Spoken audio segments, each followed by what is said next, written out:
This is episode 328 of the Super League pod, and boy did you lot deliver the fan reviews on the opening weekend of Super League. The paint is already getting close to the bedsheets in Castleford, there's confidence in Salford, questions in France, a bit of everything in Leeds, and cards, oh so many cards. There will be no frivolous appeal from us though, as we get you caught up on the fan's eye view of the last week in Rugby League. So get strapped in, it's SLP time.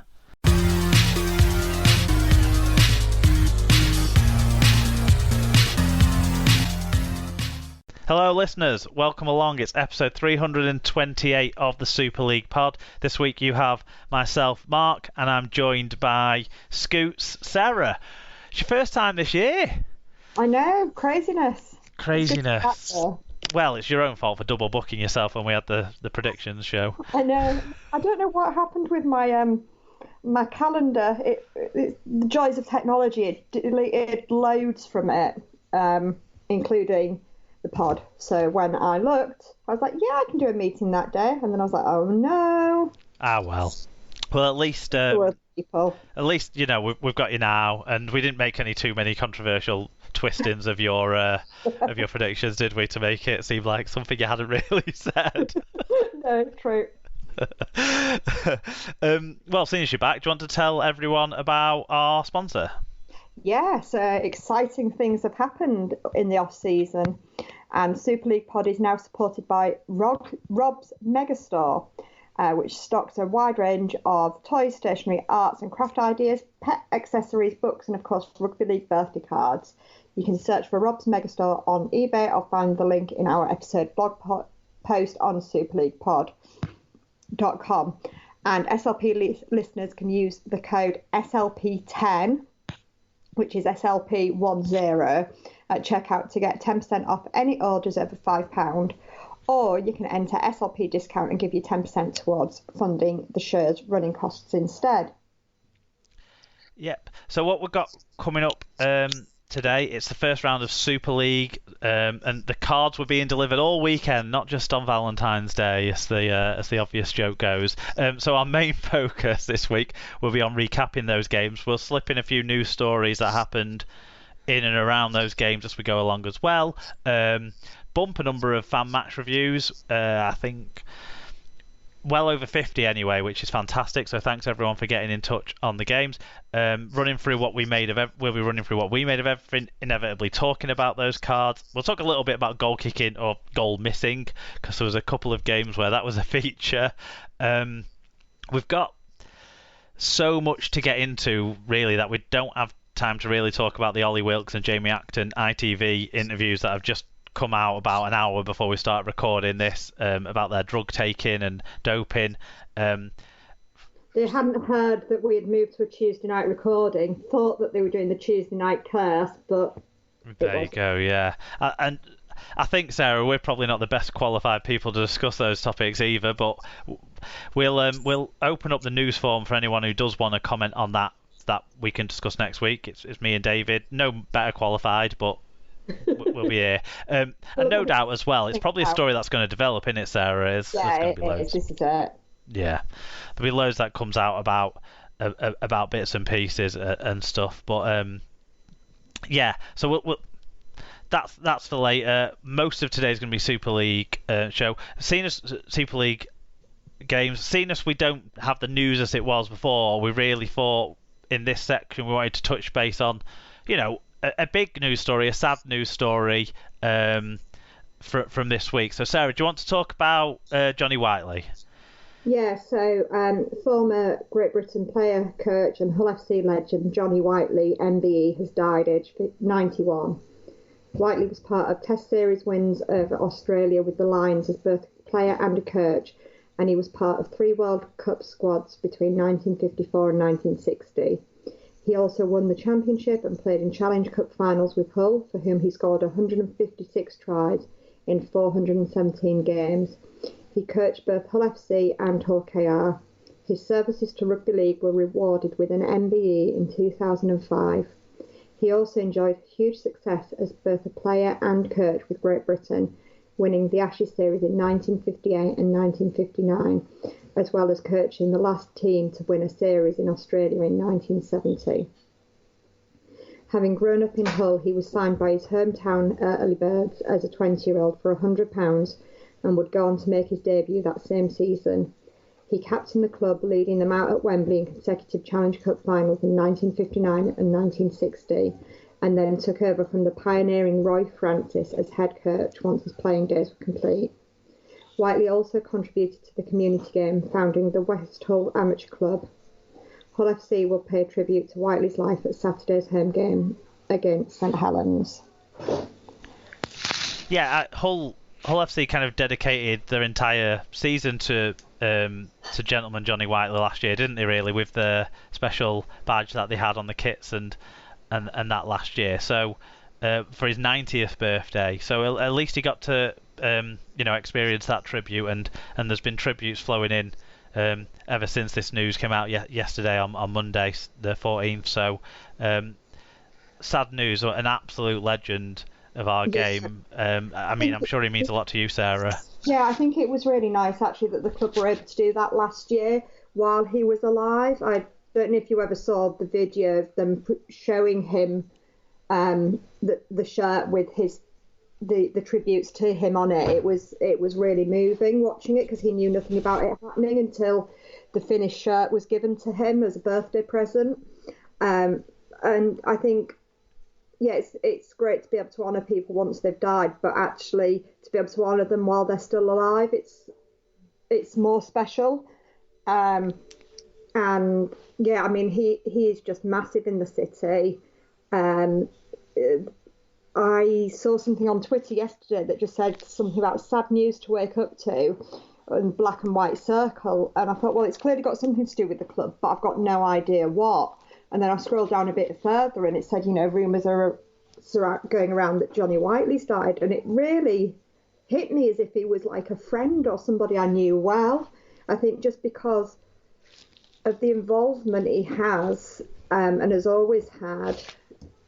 A few years ago, we went to see a show that was all about the history of rugby league, but specifically in the city, and he was there, and partway through, the guys that were doing it, because it was a two-man thing, got him up to speak a bit about his experiences as the Great Britain coach and things like that. But it was when I had broken my foot. And at the end of the interval, I was trying to get back to my seat, but there was no handrails to hold on to. And I literally just stood looking at these steps, trying to work out how I was going to get back to my seat. And he just took my hand and helped me up. And, he was just a really lovely guy. And, you read the tributes and it doesn't matter who it is. I've not seen anything vaguely negative. I've seen stories of people in St Helens saying we asked if he'd come and talk to our schoolboys. He refused any expenses, came over, did a talk, and brought some gifts for the raffle as well. And it's just he loved his rugby at whatever level. Yeah, it's certainly his life within rugby league encompassed all areas of rugby league, and yeah. To be able to live for so long and do so much for our sport is always going to be a legend. Of course, is a Hall of Fame member already. There's not a lot more that I can add to what you've just that even that story there just shows what a absolute great guy. The BBC have kind of repositioned their sort of the story of Johnny Whiteley that they did a while back. They've repositioned that up there as a link on the BBC Sport Rugby League page, if people want to go and check that out as well. As a reminder of the great man. So rest in peace. Yeah.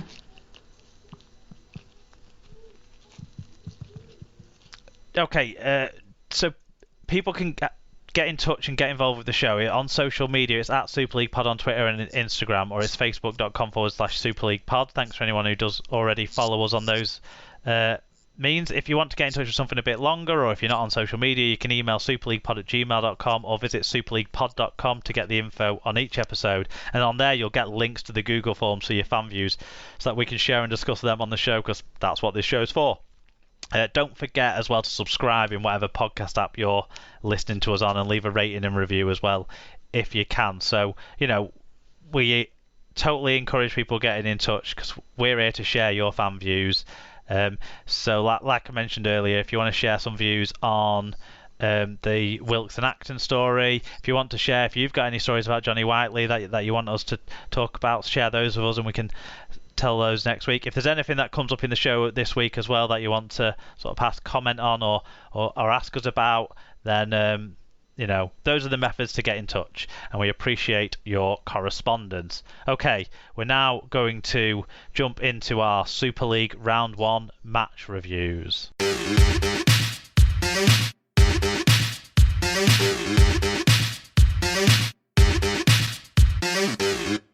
Round 1 of Super League then started on Thursday night. It was a repeat of the 2021 Grand Final, and it started with a bang, and it ended with St Helens winning 28 points to 8. It was 16-8 to Saints at half-time, so the second half they just asserted their dominance. 13,108 was there in a positive crowd to start the season, and Liam Moore was the referee, just as he was in the Grand Final, I think, actually. In terms of the stats, the team stats showed that normal service resumed for the St Helens defence, basically, keeping Catalans to only 748 metres. Saints had nearly 500 more metres, made it 1.4 metres per carry better average gain, making 7 breaks to 1. Catalans hurt themselves by making 2 more errors and conceding 2 more penalties. They were just not with St Helens on the stats. What about the individual stats, Sarah? Yeah, so in terms of the winning St Helens team, Joe Batchelor made 43 tackles, Alex Swarmsley with 5 tackle busts and 140 metres, Conrad Hurrell with 1 try, 1 try assist, 137 metres and 5 offloads. Tommy Makinson scored 2 tries and made 123 metres. And for Catalans, Matt Whitley with 46 tackles and Tom Davies with 6 tackle busts and 165 metres. Yep, let's get into the fan views, and the first of those comes from our friend Mike Webb, at MikeWebb58. He said, Wolf Ball version 3 won't be sending anybody to sleep. Brutally efficient defence and now silky attack. The Hurricanes offload to put Winger Rovey in was a thing of great beauty. Ledrax won't bin many friends with displays like this.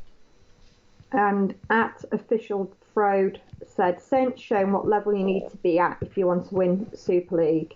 Good pace and movement. Goal kicking will be better next game. Great to see the new guys doing well. Hurrell, a new favourite, playing with heart and brain, watching online in Norway. Wow, because, if you were listening to Derek Beaumont, you'd think you can't watch Sky Games online abroad. Alan Walker said, midweek in midwinter, what happened to summer rugby? Staines still smell of turkey dinners. At least Eldrax brought the sunshine with the yellow tops, red shorts. We looked like the lifesavers at the beach, and that was all. These two coaches always dish up bash, bash, bash, rate T, yawn, and no homegrown players yet again, and it's the foreigners losing their heads. The worst. No beach tomorrow. 7:30 at work. No mellow yellow. That's the Catalan view there for you. Yep. And Frogmore said, that game had the intensity of an angry wank. P.S. Talking about knobs and knocking the top off, all I say is someone should change their name to Dylan Nipper. Hashtag excuse my French. Carsten said, Saints line speed was amazing and killed Mitchell Pearce. Dylan Big Pappy Napper still is clueless on how to tackle. Catalans still are a shambles in discipline, and Joey Lussick doing Joey Lussick things. Did Connie become thinner but slower? Oh, and can someone give goal kicking lessons to Lewis Dodd? Sorry, I got distracted there by thinking about how many people had beaten Carsten and getting a result a review. Oh no, I somehow managed to organise them alphabetically. Ooh. So I didn't mean to. I pressed the wrong filter on my spreadsheet.